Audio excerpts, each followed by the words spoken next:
I appreciate it, man. Thanks a million. No problem. What's happening? This is it, man. Just a new thing going on. As I think when I met you before, I was just doing a paramedic gig, and so I've took over some podcasting. So I got a lot of stuff I want to say. Nobody wants to listen, so this way, if they want to listen, they can hear it. So I just kind of get Well, on there you and go.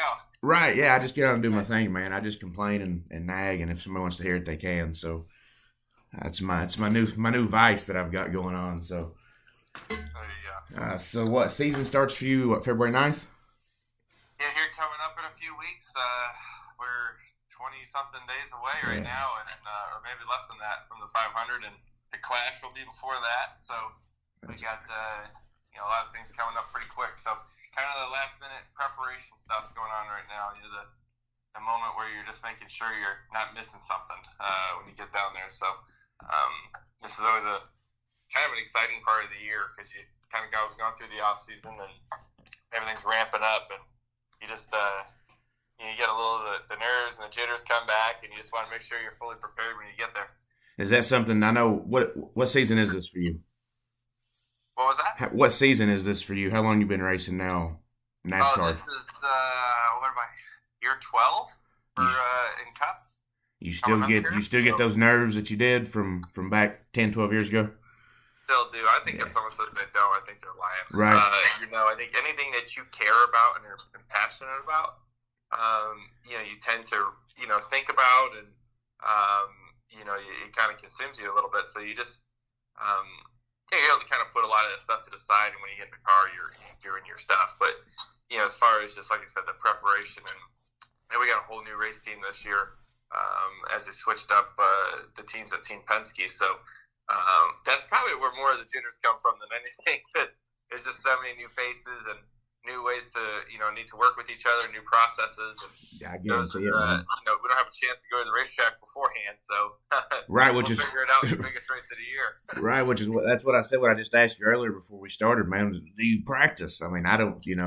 It's hard to imagine that you go into a race, but I know they have simulators and stuff now that you guys basically can do the whole ideal track without stepping foot on the track. So, Yeah, uh, basically. So we've been at the simulator a lot over this off season, especially here since New Year's.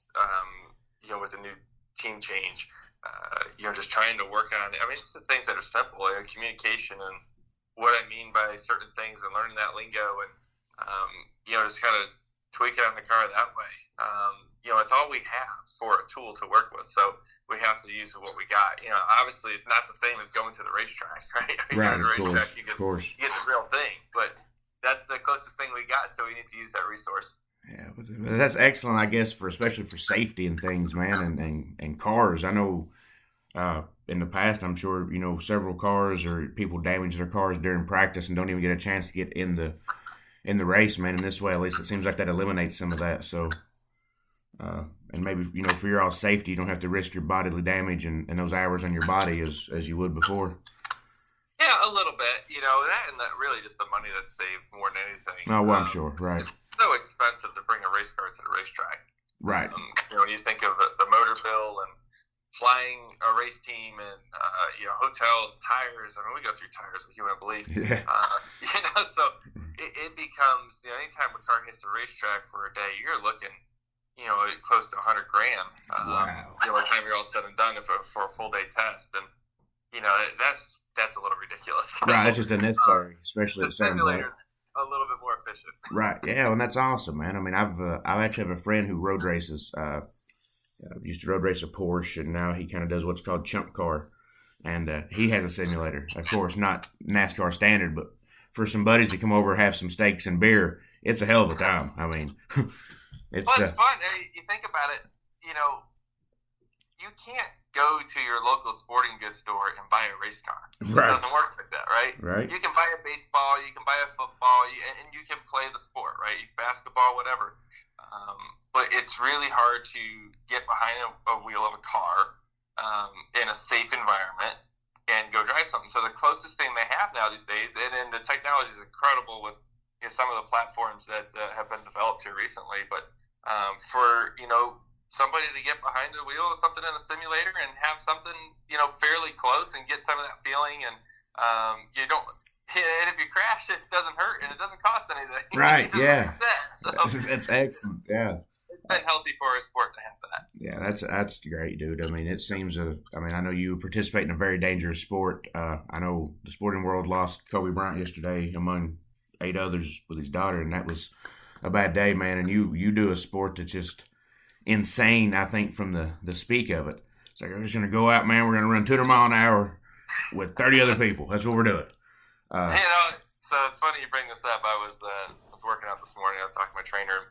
We were talking about things like that. And he said, honestly, I don't feel like what I do is that crazy. I said, I feel like it.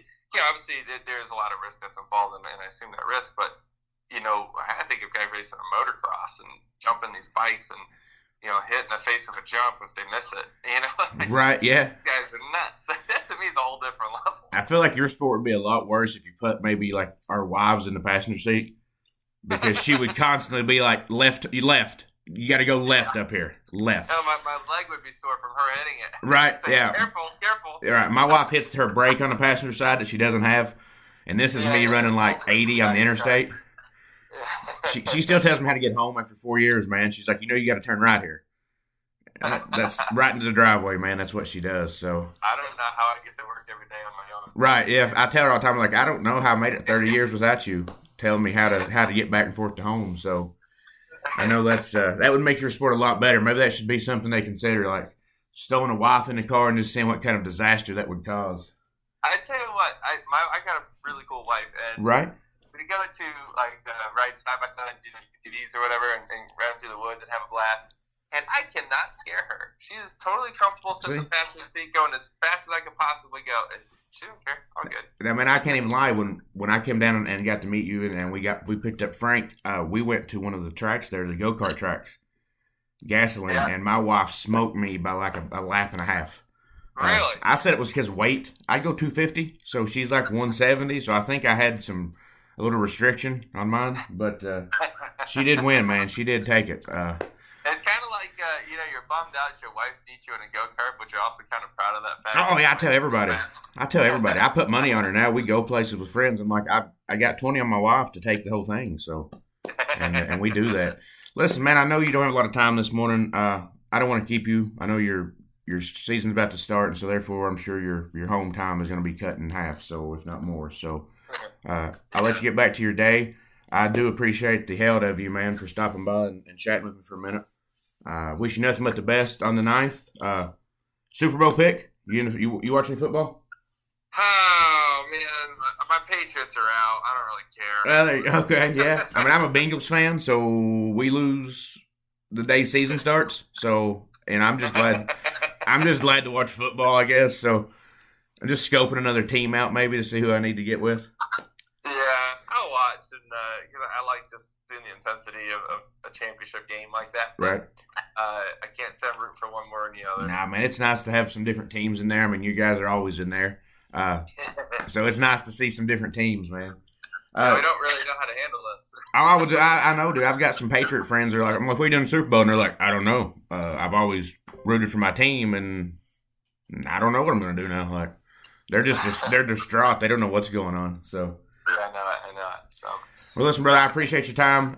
Tell the family we said hi. I hope things are good with you. We'll be watching the race on the 9th. I'll be rooting for you. I hope things are great this season. Good luck.